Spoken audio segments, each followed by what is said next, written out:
welcome back to my YouTube channel. Today we're going to talk about the 12 books I read in the month of October. Now I have to be completely honest, spooky season reads were either like the highest of the highs or the lowest of the lows.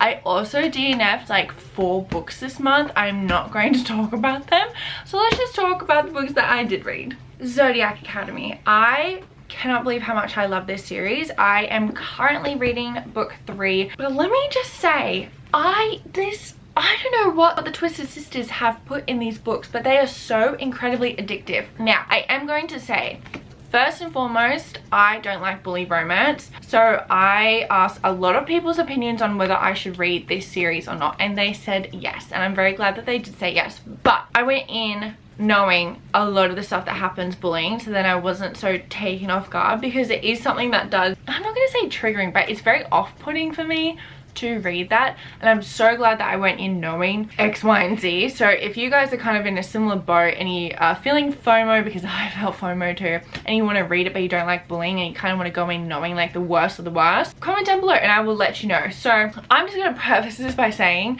you do just need to power through the first. I enjoyed the first, however there is a very big jump and a very clear definitive line between book 1 and book 2. Book 2 is significantly better. This is not saying that book 1 is bad. I'm just saying that if you look at it like, you just kind of got to look at it as like trashy reality TV, but it's so bingeable and so addictive that once you get going, you kind of just need to like not look at the cringe stuff, and then you end up loving the stuff that you were cringing at before. And I feel like sound like I'm shitting on these books, but I'm not, because I actually really love these books. It's just a very different type of fantasy that really loves reality TV, and I think that's why I'm really liking these books and this series, if I'm being completely honest. I will say that I'm heartbroken because I googled a character's name on Google, and Google search engine, like the suggestion, spoiled a huge thing in book 8. There's like 12 books.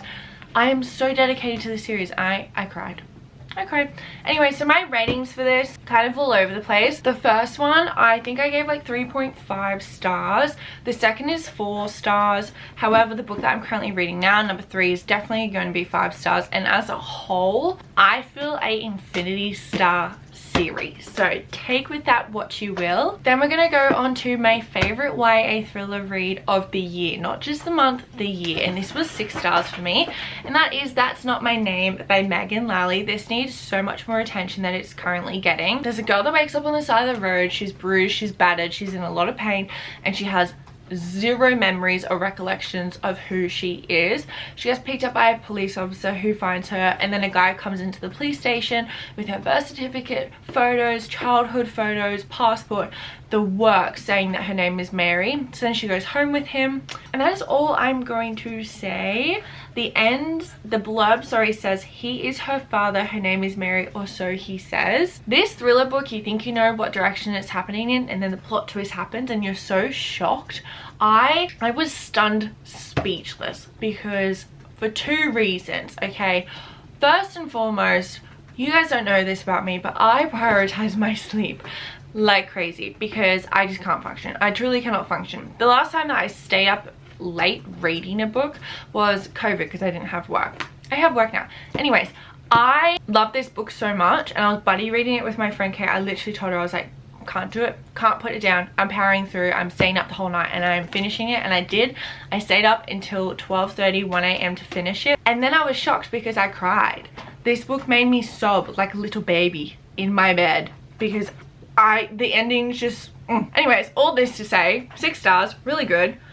Go read it. And next up we have Local Woman Missing, which I actually listened to on audiobook. But I ended up rating this 5 stars, and I loved it so much that I had to order the physical copy. And not only that, I just have to say, it was cheaper for me to order the hardback than the paperback, which in Australia is wild. I think I paid $14 for this hardback. Anyways, love you Amazon and your sales. I love this so much.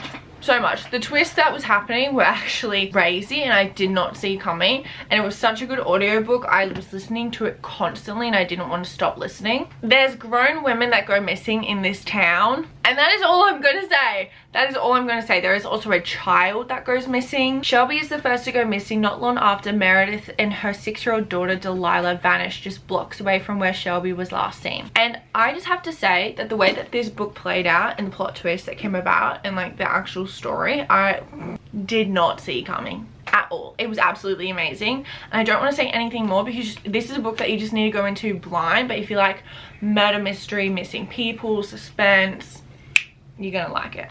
Then we have The Last Thing He Told Me, which was a very highly anticipated read for me. I actually listened to this on audiobook and I ended up rating it 4 stars. I am going to say that I think that this book is a little bit overhyped, and I'm very glad that I listened to it on audiobook because it was quite slow. It just definitely wasn't the vibe and didn't go in the direction that I thought it was going to go in. So basically, before Owen Michaels disappears, he manages to smuggle a note to his new wife Hannah, protect her.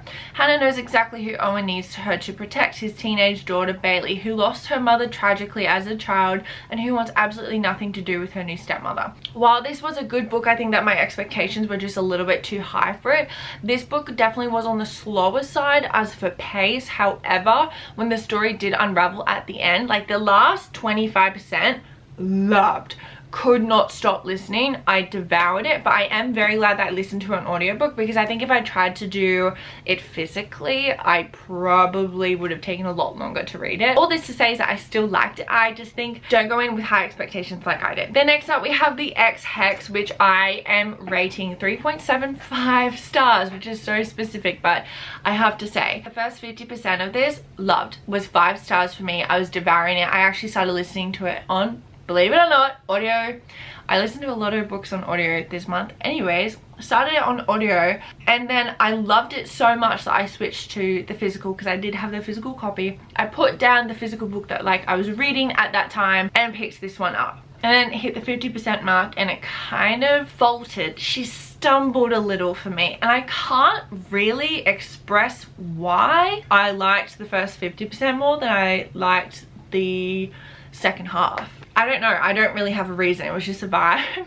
All this to say is that I still really love this though. Brief pause, if you guys like reading thrillers outside of spooky season, or you are a spooky lover like me and still want to keep reading even through November, your spooky season reads, look no further because I have a recommendation for you. We have Deadly Occupants, which is Pretty Little Lies meets Paranormal Activity. She's on Kindle Unlimited and this gorgeous, stunning, such cute cover. You can get her off of Amazon. Basically, 4 college girls go to a haunted house, 2 on Halloween night.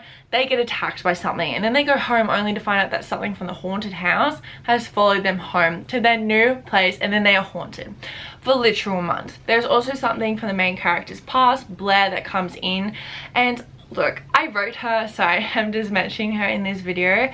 However, if you do like Pretty Little Lies, you like Paranormal Activity, you still want to read a really fast, quick, easy, fun read, this is your girl. This is your girl. Deadly Occupants on Kindle Unlimited. Go give her a shot. Now we kind of got to move on to the books that I did not have the best time reading, unfortunately. First, we're going to start off with Just Like Home. I am not going to read this book. I'm not rating it. I have to say the plot was so promising. It sounded so freaking good. Listen to this. For Vera, going home means returning to the notorious Crowder house where her serial killer father murdered his victims and buried their bodies beneath. Their notes start to appear in Vera's father's handwriting, but they can't be from him. He has been dead for years. Vera thought that the house had given up all its secrets, but now she must uncover how deep the rot goes. This was so promising. So promising. This sounded so good. This was a very highly anticipated read for me, so maybe my expectations were a little bit too high. However, sadly, I did not mesh with this book. I think that it was very incredibly slow, and considering the stuff that there was at play of how there was meant to be like a paranormal house, a serial killer father, like we didn't really find out a lot until the end. Like literally the last 10% is when you find out everything, and there was just so much that could have been done with it that it just fell a little slow. Then we have The Coven, which was also a book that I was so excited about because I was like, yes, it's spooky season, let's read about witches. I did think that this was going to be like more plot driven fantasy witchy book. However, I was very shocked to find out that it was actually more smut driven fantasy book. So if you girlies love smut and you want a smutty witchy book, this is so up your alley. You are going to devour this book. I wasn't in the vibe for that. I wasn't searching for that, and I really just wanted a really cute fantasy like witchy book, but this was just very smut driven. Then last for my physical books, we have We Used to Live Here, which was also a very highly anticipated read. Basically, these strangers come knocking on their door. They just moved into the house and they're like, I used to live here as a child, can I come in, like reminisce? And then they're idiots and they say, hey, yeah, come on in, and then weird stuff starts happening. I had such high expectations. I was so excited for this book. All this to say, it wasn't a bad book. However, it was a frustrating book.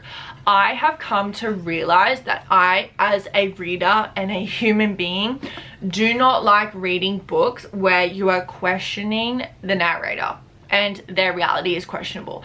I don't like it. When it's getting to the point of, oh, is it paranormal or I like losing my mind, I don't like it because it makes me feel crazy and I don't want to feel crazy. And let me just say, the way that this book ended was the most frustrating ending I have ever read in a very long time. So much so that I went and told my boyfriend every single little thing that happened in the book just so he could understand how frustrated I was by the ending. The ending was also not believable because it can't happen.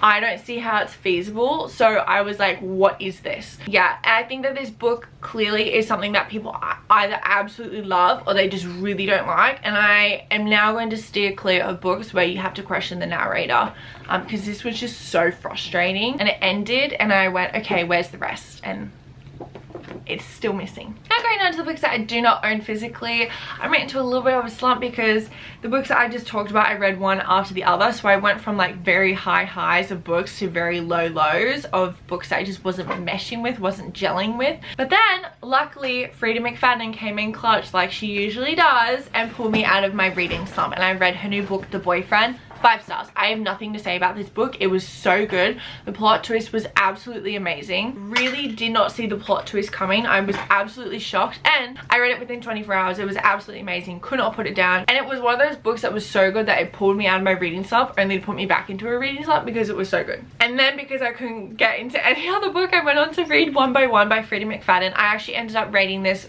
4 stars. Definitely was enjoyable, kept me hooked throughout. I believe another book that I read within 24 hours. I think that ending as well was very shocking, but it was one of those books where it is a group of people isolated, so you're questioning every single person, and I actually have found that I really like to be like, oh my god, I did not even think that it was that person. Like, you just don't question it. I think I've come to find that I don't enjoy the plot twist as much when I've already questioned every single person, like every character in the book, which again, just personal preference, nothing to do with the book. Again, 4 stars. I still really enjoyed it. Then I listened to Daughter of Mine. I did try and start this physically, but then ended up switching to audiobook, which I'm really glad that I did. Again, was a little bit slow to start off with. I think it really picked up at the 60% mark, and then I absolutely loved it. I was really hooked from there.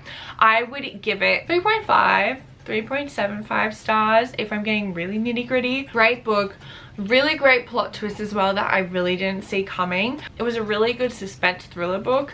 I don't really have much more to say on it, to be honest. I think I just struggle with books that are a bit slow. Like, that is something that I've just found, that I do just need books that are fast paced. I can't do slow paced reading because I think I'm a slow reader, so then it's like extra slow to me. And that is it. Those are the 12 books that I read in the month of October. So again, really high highs and really low lows, but it was really great, and I hope that you guys had a really great spooky season month of reading, and happy Halloween to everyone. I know that it would have passed by the time I post this, but I hope that you guys had a really good time, and thank you so much for watching. Mwah! Bye!